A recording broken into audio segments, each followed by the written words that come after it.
समस्त को स्वागत करुच्ची साहित्य स्थिति यूट्यूब चैनल को। आज पिला माने आमे लोक कहानी विषय रे पढ़िबा। लोक कहानी रो ए पीडीएफ टा भी मु टेलीग्राम चैनल रे सेंड कर देइछि। जदि तुम मैंने एपर्यंत भी टेलीग्राम चैनल जॉइन करना हो तेरे डिस्क्रिप्शन में लिंक अच्छी तुम जल्दी टेलीग्राम चैनल जॉइन हो जाओ। तेरे चलो डेरी नक आज क्लास को आम आरंभ करवा। लोक कहानी रे जो कहानी शब्दटा तुम देखुच ये कहानी शब्दर आवेधानिक अर्थ हो वृत्तांत विवरणी बा काल्पनिक गल्प।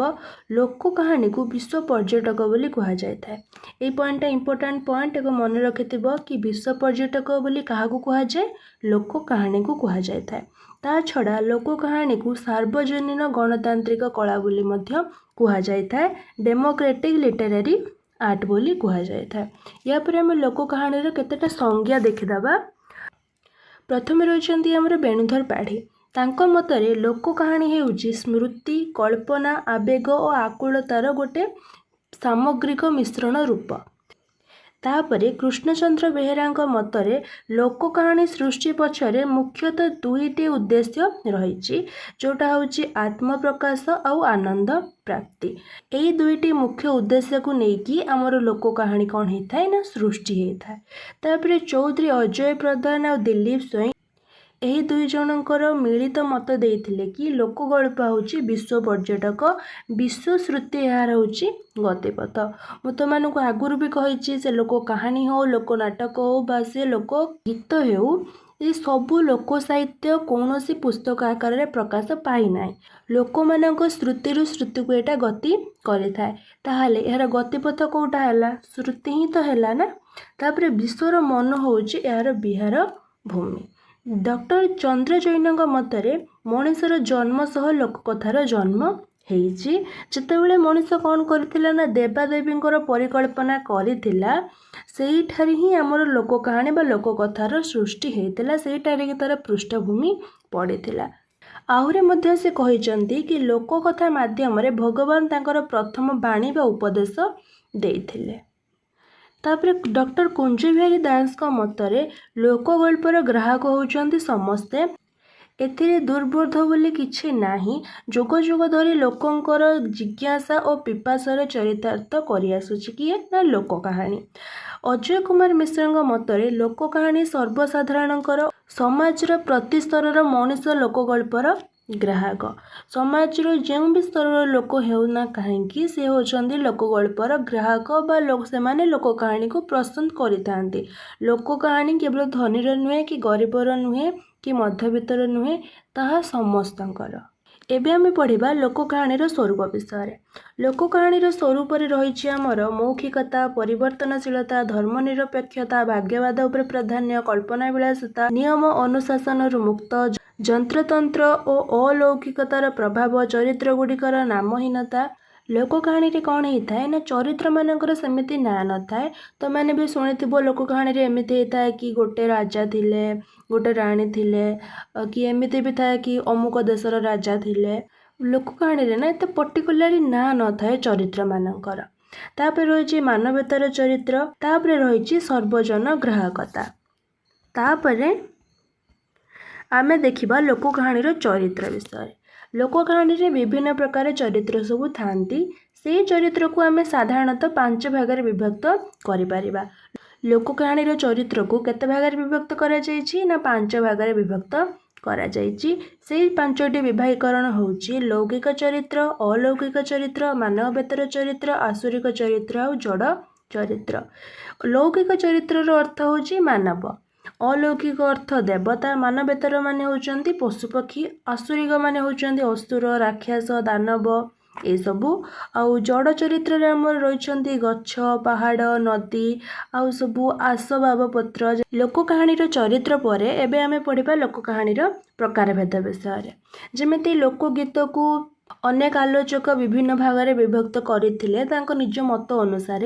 से भला लोक कहानी को भी केतेक गवेषक अछंती जे निज निजर अलग मत देकी ताको भिन्न भिन्न भाग में विभक्त करेचंती। जेमिति कुंज बिहारी दास कौन करेचंती ना लोक कहानी को 7 भाग में विभक्त करेचंती। से 7टी विभागीकरण हेउची पौराणिक कथा, ओषाव्रत कथा, सन्थ भक्त कथा, किंबदंती कथा, सत्यनारायण पूजा कथा, महात्मा कथा और लौकिक कथा ताले एथिरे आमे कोन मन रखिबा कि कुंज बिहारी दास लोक कहानी को 7 भाग विभक्त करछंती आउ अधिक के चित्र तुम मन रखिया पे पड़िबनी। तापर सूर्य नारायण दास कौन करछंती लोक कहानी को 4 भाग विभक्त करछंती। से 4टी विभागीकरण हेउची दैविक विषय वस्तु गल्प, भौतिक विद्या समन्वित गल्प, राजा मंत्री साधव कटुआल गल्प आउला शेष रे रहिची साधारण जीवन विभिन्न दिग उपर आधारित थिबा गल्प बा जो आम सामाजिक गल्प बोली भी कहि परिबा। किंतु साधारणतः जो प्रकार वेदता को समस्ते मानिछंती सेटा हेउची 8 भाग। लोक कहानीर से 8टी भाग विषय आम पॉइंट बाय पॉइंट तलुक एबे आम पढ़िबा। प्रथम पॉइंट आम रही मानवेतर कहानी। केतेक लोक कहानी रे केवल मनुष्य मानक चरित्र हिसाब रे निया जाई न थाए सेतिरे सजीव निर्जीव और जड़ वस्तु मानक भी चरित्र रूपे ग्रहण करा जाय थाए। सेही परिका गल्प रे पशु पक्षी और जड़ पदार्थ से माने मुख वा बाक शक्तिहीन नुहंती। से माने मनुष्यंक परि कथावार्ता करितांती, मनुष्यंक परि चालीचलन करितांती, मनुष्यंक परि भाव प्रकाश करितांती। तेबे एही परि भाबे मनुष्य आउ पशुपक्षी जीवजंतु जड़ वस्तुंक मध्य कौनसी भी असामंजस्यता देखा जाई न थाए। सेही परि सब कहानी को मानवेतर कहानी बोली कहा जाए। तमे सहजरे एटा ही मन रख कि जो कहानी रे पशु पक्षी पहाड़ नदी पर्वत बा कौनसी निर्जीव जड़ पदार्थ को लेकिन कहानीटा ही थाए सेही कहानी होउची मानवेतर कहानी। उदाहरण स्वरूप तुलसी बण बाघ, तुलामुहा काक कथा, बौड़ गाई कथा, बगबगुली कथा, चतुर बिलुआ, मांकड़ और कुंभीर ये सब जो कहानी रहा ये सब हूँ मानवेतर कहानी गोटे गोटे उदाहरण।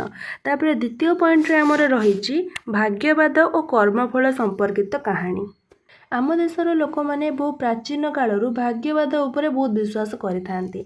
सेमानक मतरे मनुष्य होची निमित्त मात्र, सबु कार्यर सफलता और विफलता नियति बा ईश्वरंक द्वारा परिचालित होता है। आउरी मध्य कर्म फल को भी सेमाने विश्वास करिथांती। पूर्व जन्म रे तमे जो कर्म करिथिबो तार फल तुमको ए जन्म रे भोगिया पई पड़िबो। यही सब विश्वास को लेकिन जो कहानी गठित होता है से कहानी की भाग्यवाद और कर्मफल संपर्कित कहानी कहुए। जमीक आमर काशिया कपिलार कहानी, पद्म घुंची घुंची जाऊँगी, चकुलिया पंडा कथा, चाटकर पिला चाट ये सब जो कहानी गुड़िक ए कौन होता है निजर भाग्य को निजर पूर्व जन्म को बेसी गुरुत्व दि जाए। तापर आम रही 3 नंबर संकेत धर्मी कहानी। संकेत धर्मी बा कौनसी इंगित निज भावना को अन्य निकट रे प्रकाश करिबा। सेटा आम शरीर कौनसी अंग परिचालना करिकी हेउ बा भाषार इंगित द्वारा हेउ। केतेक लोक कहानी रे कौन होता है ना नायक प्रति नायिकार इंगित धर्मिता किंबा चिंता परहाता करने निमित्त परस्पर बंधु मध्य इंगित धर्मिता देखा मिली था जहाद्वारा कहानीटी अत्यंत भावगर्भक होता है। ये जो संकेत प्रथमे श्रोता मनरे जटिलता सृष्टि करि थाए कहीं सेतेबेले तो श्रोता से संकेतर अर्थ जानी न थाए ना। जेतेबेले से कहानीर आग को जाए सेतेबेले से संकेतर अर्थटा को बुझे सेतेबेले कौन होता है ना श्रोता बहुत आनंद प्राप्ति करि थाए। केतेटा संकेत मुझे तुम उदाहरण दे देजे जेमती लोक कहानी रे गाई सत्य और न्यायर प्रतीक होता है संकेत होता है, श्रृगाल धृततार संकेत होता है, कपट शांति और निरीहतार, बाघ हिंस्रतार और शुआ मधुरतार, सुना चढ़ई ऐश्वर्यर संकेत होता है। ये आश्चर्य हो जाए सठिकटा हम ऐश्वर्यर प्रतीक होता है। तापर 4 नंबर आम रही भूत प्रेत और लौकिक कहानी। भूत प्रेत और लौकिक आश्रित जी कहानी गुड़िक रहिले से माने वास्तव ठारू बहुत दूरे रही था। यही सब कहानी को कल्पना रे प्रस्तुत करा जाय था। एहीपरी कहानी रे तंत्र मंत्र और तांत्रिक मानकर विषय भी वर्णना थाए। जेमिति तांत्रिक माने तंत्र मंत्र प्रयोग करिकी सब अलौकिक कार्य करिथांते। जेमिति कि ए सब कहानी रे गच्छ चली थाए, मनुष्य मेंढा हो जाय थाए, राजकन्या कौन होता है ना फूल रे परिणत हो जाइतांती। एही सब घटना ए कहानी रे हमको देखिबाकू मिली थाए। आ भूत प्रेतर कहानी तम ओडिया घरे घरे हमको शुणा मिलता है। किंतु प्रकृत में भूत प्रेत अच्छी कि ना तार वास्तवता क्या भी जना ना। ସେଥିପାଇଁ এই କାହାଣୀକୁ ଆମେ କଳ୍ପନା ପ୍ରସ୍ତୁତ କାହାଣୀ ବୋଲି କହିଥାଉ।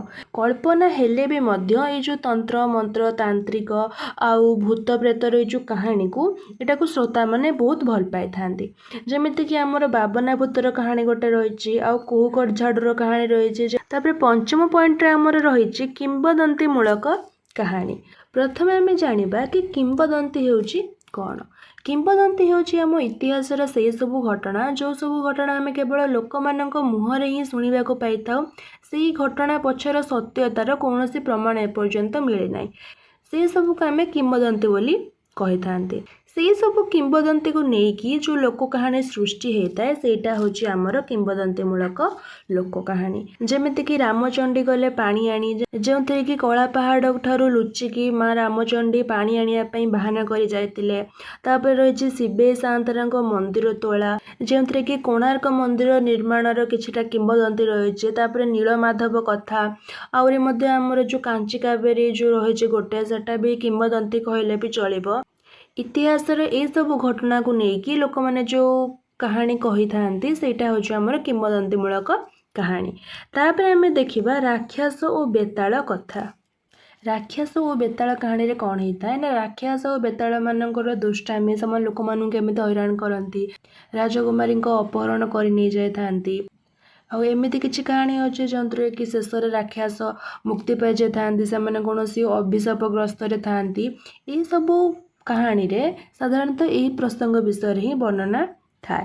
ଯେମିତିକି ଆମର ରହିଲା ବୁଢ଼ୀ ଅସୁରୁଣୀ କାହାଣୀ, ବ୍ରହ୍ମରାକ୍ଷସ କାହାଣୀ ଆଉ ବିକ୍ରମ ବେତାଳ କାହାଣୀ। ଏସବୁ କାହାଣୀ ଶୁଣିକି ତ ଆମେ ବଡ଼ ହେଇଛନ୍ତି। ତୁମମାନେ ବି ନିହାତି ଭାବରେ ବୁଢ଼ୀ ଅସୁରୁଣୀର କାହାଣୀ ଆଉ ବିକ୍ରମ ବେତାଳର କାହାଣୀ ନିହାତି ଭାବରେ ଶୁଣିଥିବ ପିଲାବେଳେ। ଦେଖ, ଲୋକ କାହାଣୀ ଏତେ ଇମ୍ପୋର୍ଟାଣ୍ଟ ଟପିକ୍ ନୁହେଁ, ସେଥିରେ ସେମିତି କିଛି ବି ନାହିଁ, ସେଥିପାଇଁ ମୁଁ ଖାଲି ତୁମମାନଙ୍କୁ ଟିକେ ଟିକେ କହିଦେଉଛି। ତାପରେ ଆମର ରହିଛି ଦୁଃସାହସିକ ଅଭିଯାନ ଓ ପ୍ରେମମୂଳକ କାହାଣୀ। ଏଇ କାହାଣୀରେ କ'ଣ ହେଇଥାଏ ନା, ଏଇ କାହାଣୀ ସାଧାରଣତଃ ରାଜକୁମାର ଆଉ ରାଜକୁମାରୀଙ୍କୁ ନେଇକି ହିଁ ହେଇଥାଏ। ରାଜକୁମାରମାନେ ବା ରାଜକୁମାରୀମାନେ ଉଭୟ ପୁଅ ପରସ୍ପରକୁ ପାଇବା ପାଇଁ କେତେକ ଦୁଃସାହସିକ କାର୍ଯ୍ୟ କରିଥାନ୍ତି। ଯେମିତିକି ଅସୁର ଅସୁରୁଣୀଙ୍କ ସହ ଯୁଦ୍ଧ କରିବା, ଅଗମ୍ୟ ପଥ ଗମନ କରିବା, ସମାଜକୁ ବା ସମାଜର ପରମ୍ପରାକୁ ବାଦ୍ ଦେବା, ତାପରେ ପୁଣି ଖରା ବର୍ଷା ଶୀତ ସବୁ କଷ୍ଟକୁ ସହିକି ନ ଖାଇ ନ ପିଇକି ନିଜ ମନର ନାୟିକାକୁ ଖୋଜିବା। ଆଉ କେତେକ କାହାଣୀରେ ବି ସମୟ ସମୟ ଅଲୌକିକତାର ବର୍ଣ୍ଣନା ଦେଖିବାକୁ ମିଳିଥାଏ। ଯେମିତିକି ଦୁଇଟା ଗଳ୍ପ ଆମର ରହିଛି, ଚତୁର ରତ୍ନାବତୀ ଆଉ ବୁଦ୍ଧିରେ ଯେ ଜଗତ ଜିଣେ। ଏଇ ଦୁଇଟି ଯେଉଁ କାହାଣୀ ଆମର ରହିଲା ସେଟା ହେଉଛି ଆମର ଦୁଃସାହସିକ ଅଭିଯାନ ଓ ପ୍ରେମମୂଳକ କାହାଣୀ ବିଭାଗରେ ଯିବ। ତାପରେ ଶେଷରେ ଆମର ରହିଛି ବ୍ରତୋତ୍ସବ ସମ୍ପର୍କିତ କାହାଣୀ। ତୁମେ ଜାଣିଥିବ ଆମ ଓଡ଼ିଶାରେ ବହୁତ ସାରା ଓଷାବ୍ରତ ରହିଛି। ସବୁ ଓଷାବ୍ରତ ପଛରେ କିଛି ନା କିଛି ଗୋଟେ କାହାଣୀ ରହିଛି। ସେଇ ଯେଉଁ କାହାଣୀ ହେଉଛି ଆମର ଓଷାବ୍ରତ ସମ୍ପର୍କିତ କାହାଣୀ। ଯେମିତିକି ଆମର ଗୁରୁବାର ବ୍ରତ କଥା, ସୁଦଶା ବ୍ରତ କଥା, ଖୁଦୁରୁକୁଣୀ ଓଷା, ପଞ୍ଚାନନ ମେଳା କଥା, ବୋଧେଇ ଓଷା ଆଉ ଚୈତି ମଙ୍ଗଳବାର କଥା। ଏସବୁ ବ୍ରତ ପଛର ଯେଉଁ କାହାଣୀଟା ରହିଲା ସେଇ କାହାଣୀ ହେଉଛି ଆମର ବ୍ରତ ଓଷା ସମ୍ପର୍କିତ କାହାଣୀ। ଏଥିରେ କିଛି ସେମିତି କଷ୍ଟ ନାହିଁ ବୁଝିବାରେ। ଏବେ ତ ଆମେ ଲୋକ କାହାଣୀର ପ୍ରକାରଭେଦ ବା ବିଭାଗୀକରଣ ପଢ଼ିଲେ, କିନ୍ତୁ ଲୋକ କାହାଣୀକୁ କଥା ଦୃଷ୍ଟିରୁ ବି କେତେକ ବିଭାଗରେ ବିଭକ୍ତ କରାଯାଇଛି। କଥା ଦୃଷ୍ଟିରୁ ମାନେ ତାର ପ୍ରସଙ୍ଗ ଦୃଷ୍ଟିରୁ, ତା ବିଷୟବସ୍ତୁ ଦୃଷ୍ଟିରୁ, ଲୋକ କାହାଣୀରେ କେଉଁ ପ୍ରସଙ୍ଗରେ ବର୍ଣ୍ଣନା କରାଯାଇଛି, ସେ କାହାଣୀଟା କେଉଁ ବିଷୟକୁ ନେଇକି ହେଇଛି, ସେଇ ବିଷୟ ଦୃଷ୍ଟିରୁ ତାକୁ କେତେକ ଭାଗରେ ବିଭକ୍ତ କରାଯାଇଛି। ଯେମିତିକି ଆମର ରୂପକ ଗଳ୍ପ ରହିଲା। ରୂପକ ଗଳ୍ପ କାହାକୁ କୁହାଯାଇଥାଏ ନା, ପଶୁପକ୍ଷୀ ଚରିତ୍ରକୁ ନେଇକି ଯେଉଁ ଗଳ୍ପ ହେଇଥାଏ ତାକୁ ଆମେ ରୂପକ ଗଳ୍ପ ବୋଲି କହିଥାନ୍ତି। ଏଥିରେ ସେମିତି କିଛି ନାହିଁ, ୟାକୁ ଛାଡ଼। ତାପରେ ହେଲା ରୂପକଥା। ଅତି ଅପ୍ରାକୃତିକ ହେବା କଥା ଏଠି, ଅପ୍ରାକୃତିକ, ଅଲୌକିକ ତଥା ମିଥ୍ୟା ଓ ଅଯଥା ପରିକଳ୍ପନା ଉପରେ ଯେଉଁ କାହାଣୀ ଗୁଡ଼ାକ ପର୍ଯ୍ୟବେସିତ ହେଇଥାଏ ସେଟାକୁ ଆମେ ରୂପକଥା ବୋଲି କହିଥାନ୍ତି। ଯେଉଁ ସବୁ କାହାଣୀକି ଶୁଣିଲା ପରେ ମନରେ ଗୋଟେ ଆଶ୍ଚର୍ଯ୍ୟ ଭାବ ଜାତ ହେଇଥାଏ। ଯେମିତିକି ରହିଲା ଆମର ଭୂତ ପ୍ରେତର କାହାଣୀ, ବୟସର ବେଗ ଅତି ଶୀଘ୍ର ବଢ଼ିଯିବା, ପୁଣି ମୂଳ ବର୍ଷକୁ ବା ଛୋଟ ପିଲା ହେଇଯିବା। ଏମିତି ଦେଖ, ସାଧାରଣ ଭାବରେ କହିବାକୁ ଗଲେ ଯେତିକି ଅଲୌକିକ କାହାଣୀ ରହିଲା ତାକୁ ଆମେ ରୂପକଥା ବୋଲି କହିଥାନ୍ତି।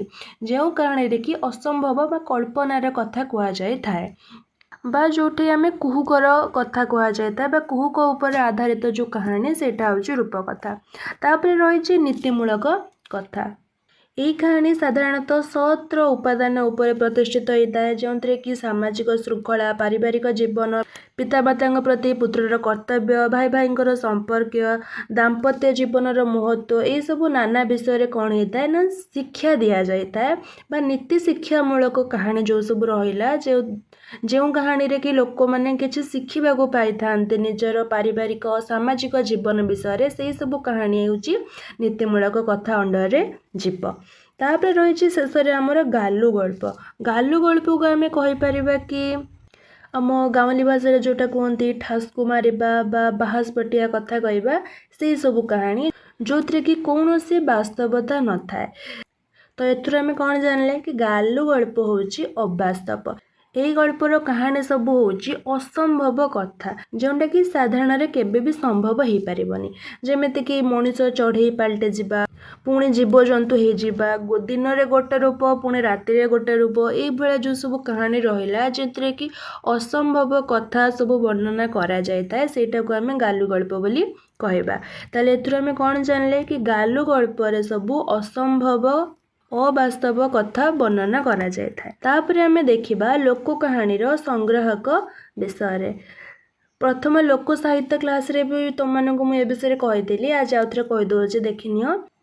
ଗୋପାଳଚନ୍ଦ୍ର ପ୍ରହରାଜ ଓଡ଼ିଶାର ଗାଁ ଗହଳିରେ ପ୍ରଚଳିତ କେତେକ ଲୋକ କାହାଣୀକି ସଂଗ୍ରହ କରିକି ଗୋଟେ ପୁସ୍ତକ ଆକାରରେ ପ୍ରକାଶ କରିଥିଲେ, ଯାହାର ନାଁ ଦେଇଥିଲେ ସେ ଉତ୍କଳ କାହାଣୀ, ଯେଉଁଟାକି ଆମର ପ୍ରଥମ ଲୋକ କାହାଣୀ ସଂଗ୍ରହ। ଓଡ଼ିଆ ପ୍ରଥମ ଲୋକ କାହାଣୀ ସଂଗ୍ରାହକ ହେଉଛନ୍ତି ଗୋପାଳଚନ୍ଦ୍ର ପ୍ରହରାଜ, ଆଉ ତାଙ୍କ ଦ୍ୱାରା ସଂଗୃହୀତ ହୋଇଥିବା ପୁସ୍ତକର ନାଁ ହେଉଛି ଉତ୍କଳ କାହାଣୀ, ଯେଉଁଟାକି ଦୁଇ ଭାଗରେ ପ୍ରକାଶ ହୋଇଥିଲା।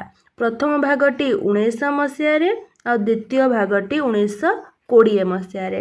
ଯେଉଁ ପ୍ରଥମ ଭାଗଟି 1900 ମସିହାରେ ପ୍ରକାଶ ପାଇଥିଲା, ସେଥିରେ ମୋଟ 21 ଗୋଟି କାହାଣୀ ଥିଲା।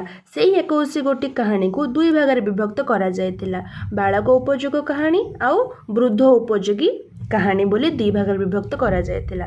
ତାହେଲେ ଆମେ ଏଥିରୁ କ'ଣ ଜାଣିଲେ କି ଓଡ଼ିଆ ଲୋକ କାହାଣୀର ପ୍ରଥମ ସଂଗ୍ରାହକ ହେଉଛନ୍ତି ଗୋପାଳଚନ୍ଦ୍ର ପ୍ରହରାଜ, ଯିଏକି ଓଡ଼ିଶାର ଗାଁ ଗହଳିରେ ପ୍ରଚଳିତ କେତେକ କାହାଣୀକୁ ସଂଗ୍ରହ କରିକି ଗୋଟେ ପୁସ୍ତକ ଲେଖିଥିଲେ, ଯାହାର ନାଁ ହେଉଛି ଉତ୍କଳ କାହାଣୀ, ଯେଉଁଟାକି ସେ ଦୁଇ ଭାଗରେ ପ୍ରକାଶ କରିଥିଲେ ବା ଦୁଇଟା ସଂକଳନରେ ସେଇଟା ବାହାରିଥିଲା। ପ୍ରଥମ ସଂକଳନ 1900 ମସିହାରେ, ଦ୍ୱିତୀୟଟା ହେଉଛି 1920 ମସିହାରେ। ତାପରେ ଦ୍ୱିତୀୟରେ ରହିଲେ ଜୈନିକା କରଣ ମହିଳା, ସିଏ ବି ଗୋଟେ ବହି ପ୍ରକାଶ କରିଥିଲେ, ଯାହାର ନାଁ ଥିଲା କଥା ଲହରୀ। ତାପରେ ଆମର ରହିଛନ୍ତି ରାଧାଚରଣ ମହାପାତ୍ର, ସିଏ କରିଥିଲେ ଉତ୍କଳ କାହାଣୀ ଦର୍ପଣ। ଉପେନ୍ଦ୍ର ନାରାୟଣ ଦତ୍ତଙ୍କ ଫୋକ୍ ଟେଲ୍ ଅଫ୍ ଓଡ଼ିଶା, ଆଉ କୁଞ୍ଜବିହାରୀ ଦାସ ପ୍ରକାଶ କରିଥିଲେ ଲୋକଗଳ୍ପ ସଞ୍ଚୟନ। ଏଇଠାରେ ହିଁ ଆମର ଲୋକ କାହାଣୀର ଥିଓରି ସରିଯାଇଛି। ଏହାପରେ ଆମେ ଲୋକ କାହାଣୀର MCQକୁ ନେଇକି ଅନ୍ୟ ଗୋଟେ ନୂତନ ଭିଡ଼ିଓରେ ଦେଖା ହେବା। ସେ ପର୍ଯ୍ୟନ୍ତ ରହୁଛି, ତୁମମାନଙ୍କର ଦିନ ମଙ୍ଗଳମୟ ହେଉ।